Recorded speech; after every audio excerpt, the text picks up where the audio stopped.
हम जिन लोगों के साथ रहते हैं, जाहिर सी बात है उनकी बातों, उनकी सोच का असर हमारे ऊपर जरूर होता है। और यह कहावत भी बहुत फेमस है कि जैसी संगत वैसी रंगत। जब कभी हम परेशानी में होते हैं या कुछ समझ नहीं आता कि ये हमारे साथ हो क्या रहा है, तब हमारे आसपास जो बुजुर्ग लोग होते हैं तो वह हमेशा एक बात जरूर बोलते हैं, चिंता मत करो, जो हुआ अच्छा हुआ, या जो होता है वो अच्छे के लिए ही होता है। लेकिन कभी कभी जब लोग बोलते हैं कि जो हुआ अच्छा हुआ और हम परेशानी में होते हैं तो मन ही मन बोलते हैं कि ये क्या बोल रहे हैं, जो हुआ अच्छा हुआ, लेकिन हमारा तो नुकसान हो गया है। और कई बार हमें इस बात पर गुस्सा भी आने लगता है। ये कहानी, स्टोरी बहुत महत्वपूर्ण है हर उस व्यक्ति के लिए जो व्यक्ति अपनी जिंदगी में एक अच्छा मुकाम हासिल करना चाहता है।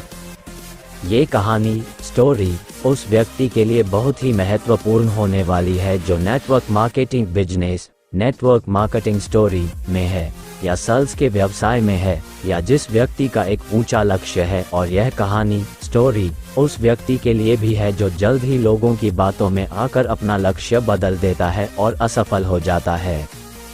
ये कहानी, स्टोरी आपको बताएगी कि लोग आगे बढ़ने वाले व्यक्ति को कैसे रोकते हैं, जिस व्यक्ति का निश्चित लक्ष्य होता है उसका रास्ता कैसे भटकाने के लिए आते हैं। एक गांव में एक बहुत ही प्रसिद्ध, फेमस पंडित रहा करता था। उस पंडित का नाम श्याम था।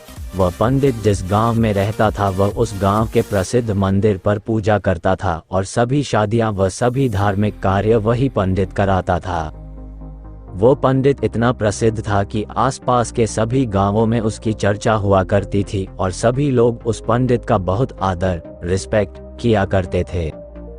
श्याम पंडित इतने प्रसिद्ध थे कि सभी लोग उन्हीं से अपना धार्मिक कार्य कराने के लिए दूर दूर गांव से बुलाया करते और अच्छा दान दिया करते थे। एक बार पंडित जी अपने गांव से दूसरे गांव शादी कराने गए हुए थे। वह गांव पंडित जी के गांव से 4-5 गांव छोड़कर था। पंडित जी जब शादी कराने के बाद वहां से लौट रहे थे तो उन्हें एक बकरी भेंट गिफ्ट स्वरूप दी गई।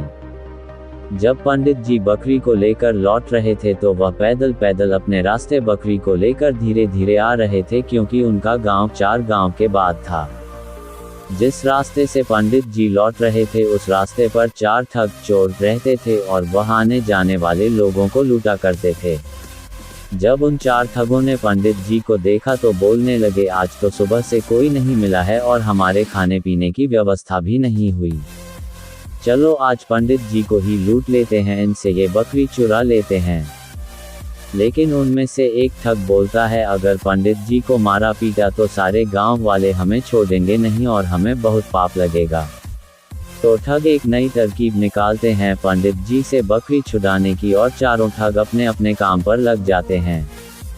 पंडित जी जब पहले गांव पहुंचने वाले होते हैं तो वहां पहला ठग थीफ उन्हें मिलता है, जो एक साधारण व्यक्ति की तरह पंडित जी से राम राम करता है और उनके पैर पड़ने के लिए झुकता है, लेकिन रुक जाता है और पंडित जी से बोलता है, पंडित जी आप तो बहुत प्रसिद्ध फेमस पंडित हैं और लोग आपकी बहुत इज्जत, रिस्पेक्ट करते हैं, लेकिन आप इस गधे के साथ क्या कर रहे हैं। तो पंडित जी गुस्सा हो जाते हैं और बोलते हैं, अरे मूर्ख, ये गधा नहीं, ये बकरी है, बकरी।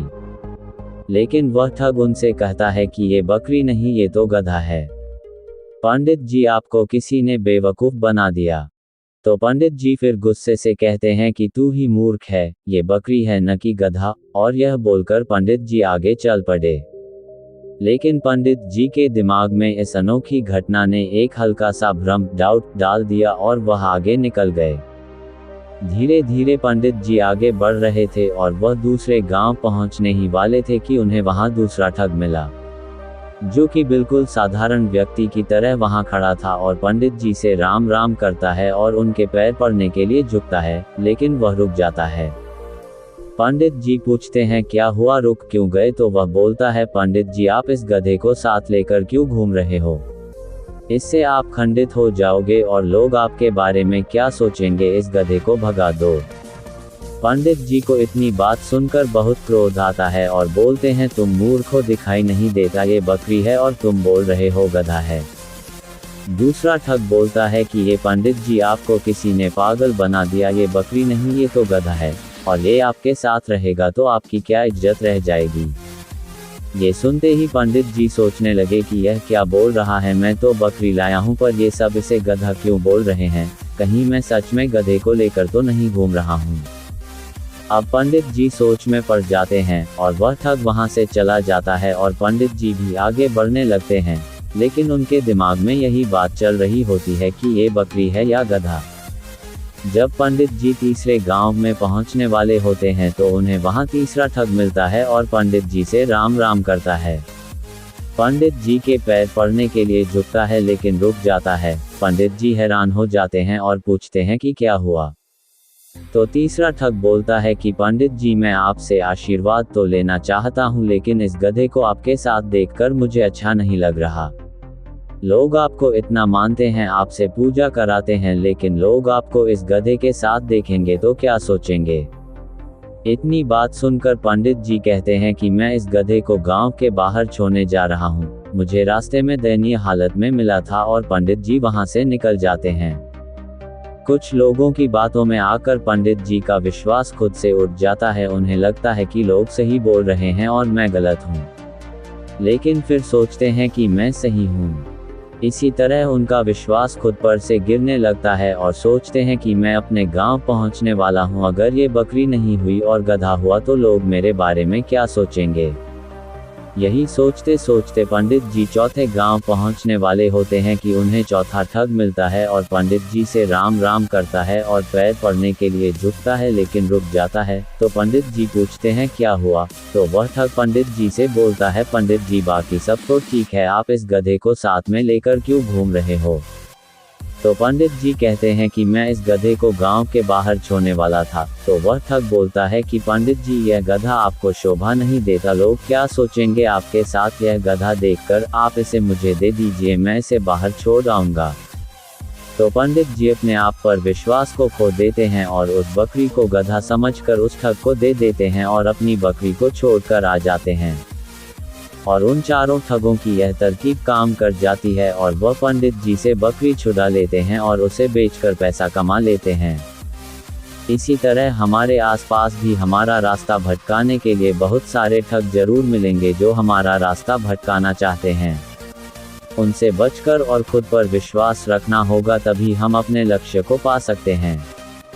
इस कहानी से हमें कई सारी सीख सीखने को मिलती हैं जिनसे हम अपनी सफलता का जल्द से जल्द पा सकते हैं। सबसे पहले तो हमें सीख मिलती है कि हमें खुद पर विश्वास रखना चाहिए।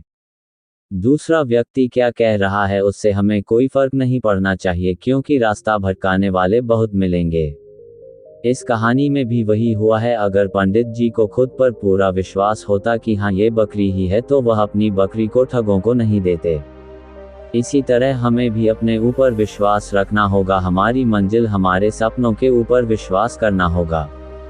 अगर हमें अपना लक्ष्य हासिल करना है तो हर किसी से सलाह नहीं लेना है और किसी भी व्यक्ति की नकारात्मक बातों से हमें कोई फर्क नहीं पड़ना चाहिए, क्योंकि लोग तो सिर्फ आपको भटकाने के लिए आते हैं कि ये कर लो वह कर लो, लेकिन अगर आपका कोई निश्चित लक्ष्य नहीं होगा तो आप कभी सफल नहीं होंगे। इसलिए अपना लक्ष्य बनाकर सिर्फ उसके ऊपर काम करो, बिना किसी व्यक्ति की बातों पर ध्यान दिए। जब आप अपने लक्ष्य को पाने के लिए काम करते हैं तो रास्ता भटकाने और रास्ता रोकने बहुत सारे लोग आएंगे, आपको उनका सामना करना होगा। नेटवर्क मार्केटिंग बिजनेस में भी यही होता है, आपको बहुत सारे लोग मिलेंगे जो कहेंगे ये गलत काम है, आपको सफलता नहीं मिलेगी, तो उनकी बातों पर ध्यान दिए बिना अपने लक्ष्यों को पूरा करने के लिए मेहनत करेंगे तो सफलता अवश्य मिलेगी। बस रास्ता भटकाने वालों से बच कर रहें, क्योंकि राह भटकाने वाले जरूर मिलेंगे।